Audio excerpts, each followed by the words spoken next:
gonna get some. We're gonna get some the inside scoop with Drew Baird here. So when you pick test tracks for gear, what's your process? So I have 4 different types of songs that I use to demo something. I have to find one that's extremely complicated, which is why they don't have it on here, but Patricia Barber, Company is the name of the song. There is so much going on in that song, and it changes from 1 minute to the next in terms of the presentation and the instruments that are being used and how dramatic it is. I sort of call her the Pink Floyd of jazz. And I know she's, she's been given this sort of, well, this is too audiophile of a musician for a lot of people. But anyway, that one song, the important thing about her voice is that she uses a lot of S's. And her S's can make a pair of headphones or a pair of speakers, if they aren't tuned correctly, and if they have any kind of sibilance, you're just like, oh my goodness. It hurts. Right? So I use that to find headphones that might be too bright, too distracting.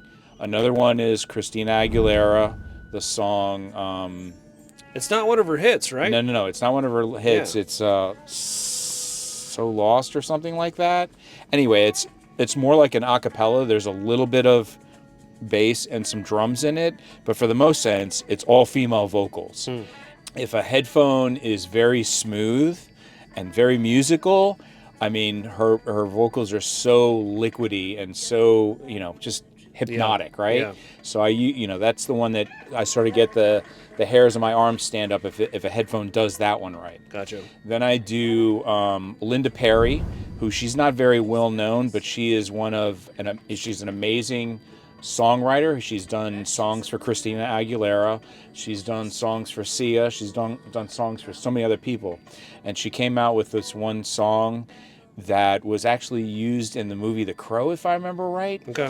And she sounds very much like Grace Slick in this song from Jefferson Airplane. And when originally the song was played, I actually thought that was Grace Slick. It wasn't her. It turned out to be her. No, I mean, it's just, it's like, what do you just hear for these individual things that you know? Yeah, these 4 songs I've used for 15 to 20 years to test gear on. So I know when everything is going to drop in the song. Right. And so it helped, that's the way you have to demo a pair of headphones or any kind of gear. You have to memorize a song, because just listening to a song that you don't know real well, you're not going to be able to pick out the nuances. So like I said about the S's with Patricia Barber, I listened for that, and I listened for the cymbals and see if it's just too exaggerated and too harsh. And you have to find those 4 tracks, and they have to be very different types of musics. Right.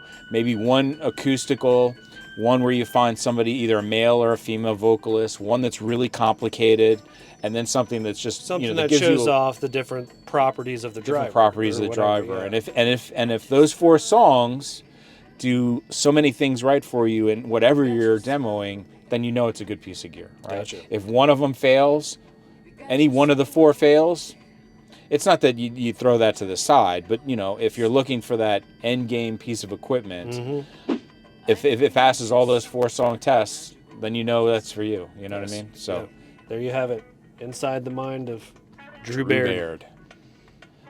This sounds good.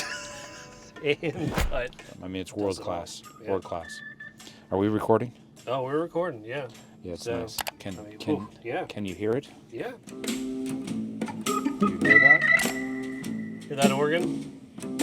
Here's a good one.